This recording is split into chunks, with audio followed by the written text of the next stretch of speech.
Hello, ಸುಂದರವಾಗಿ ಮನೆ ಕಟ್ಟಬೇಕು ಅಂತ ಎಲ್ರಿಗೂ ಡ್ರೀಮ್ ಇರುತ್ತೆ.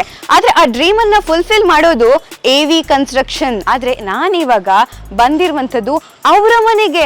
ಸೊ ನಿಮ್ಗೊಂದು ಇರಬಹುದು, ನಮ್ಮನೆ ಕಟ್ಕೊಡೋರು ಅವ್ರ ಮನೆ ಹೇಗೆ ಇಟ್ಕೊಂಡಿದ್ದಾರೆ ಅನ್ನೋಂಥ ಕ್ಯೂರಿಯಾಸಿಟಿ ನಿಮ್ಗಂತಿದೆಯಲ್ಲ, ನನಗೂ ಇದೆ. ಬನ್ನಿ ನಾವು ಅವ್ರ ಮನೆನೇ ನೋಡೋಣ. ಈ ಥರ ನಾವು ಹೋಗೋದಕ್ಕೆ ಗೇಟ್ ಕೂಡ ಇದೆ. Here it is parking space.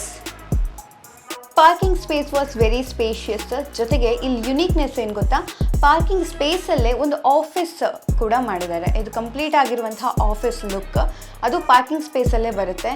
So ಸ್ಪೇಸನ್ನು ಹೇಗೆ ಡಿಫ್ರೆಂಟಾಗಿ ಬಳಸಬೇಕು ಆ್ಯಂಡ್ ಸ್ಪೇಸನ್ನು ಕಡಿಮೆ ಬಳಸ್ಕೊಂಡು ಎಷ್ಟು ಯುಟಿಲಿಟಿಯನ್ನು ಮಾಡ್ಕೋಬೇಕು ಅನ್ನೋದು AV ಕನ್ಸ್ಟ್ರಕ್ಷನ್ ಕ್ಲಿಯರಾಗಿ ತೋರಿಸ್ಕೊಟ್ಟಿದ್ದಾರೆ ನೋಡಿ. ಪಾರ್ಕಿಂಗ್ ಸ್ಪೇಸನ್ನು ತುಂಬ ಯುನೀಕ್ ಆಗಿ ಯುಟಿಲೈಸ್ ಮಾಡಿದ್ದಾರೆ. ಮೇಯ್ನ್ ಆಗಿ 2 ಕಾರ್ ನಿಲ್ಬೋದು, ಬೈಕ್ ಆಗಿರಲಿ, ಸೈಕಲ್ ಇದೆ, ಎಲ್ಲದಕ್ಕೂ ಕೂಡ ತುಂಬ ಸ್ಪೇಷಿಯಸ್ ಇದೆ. ಆ್ಯಂಡ್ ಒನ್ ಮೋರ್ ಥಿಂಗ್ ಏನು ಅಂದರೆ, ಇದೇ ಪಾರ್ಕಿಂಗ್ ಸ್ಪೇಸನ್ನು ಉಪಯೋಗಿಸ್ಕೊಂಡು ಆಫೀಸ್ ಕೂಡ ಮಾಡಿದ್ದಾರೆ. ಆಫೀಸ್ ಲುಕ್ ಅಂತೂ ತುಂಬಾ ಚೆನ್ನಾಗಿದೆ. ಆ್ಯಂಡ್ ಅದ್ರ ಜೊತೆಗೆ ವಾಶ್ರೂಮ್, ಲಿಫ್ಟ್ ಅಂದರೆ ಎಲ್ಲನೂ ಒಂದೇ ಕಡೆ ಆಗಬೇಕು, ಜೊತೆಗೆ ತುಂಬಾ ಚೆನ್ನಾಗಿ ಆಗಬೇಕು ಅನ್ನೋಂಥ ಕಾನ್ಸೆಪ್ಟು ಬ್ಯೂಟಿಫುಲ್.